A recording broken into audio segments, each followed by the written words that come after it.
Stress da lavoro correlato. Da un'indagine dei settori commercio, grande distribuzione e pulimento risulta che un lavoratore su 4 vive una situazione di disagio e 1 su 3 vorrebbe cambiare lavoro, una situazione che peraltro sembrerebbe essere comune ad ogni luogo di lavoro. Effettivamente le percentuali che noi riscontriamo sono circa sul 30%, quindi una persona ogni 3 vorrebbe cambiare lavoro.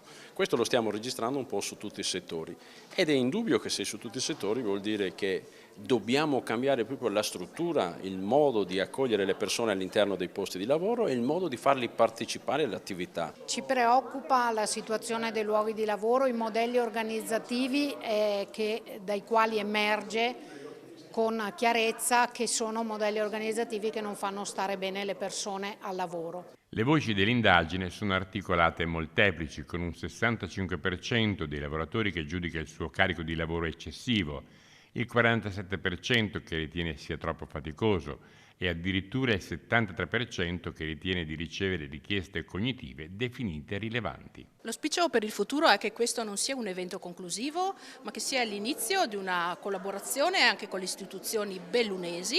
Parlo dell'INAIL, parlo dello SPISAL, parlo delle imprese e parlo delle associazioni datoriali, perché il nostro scopo è quello di risolvere lo stress lavoro correlato, quindi che non diventi il problema del futuro, ma essendo già un problema di oggi, cercare di risolverlo.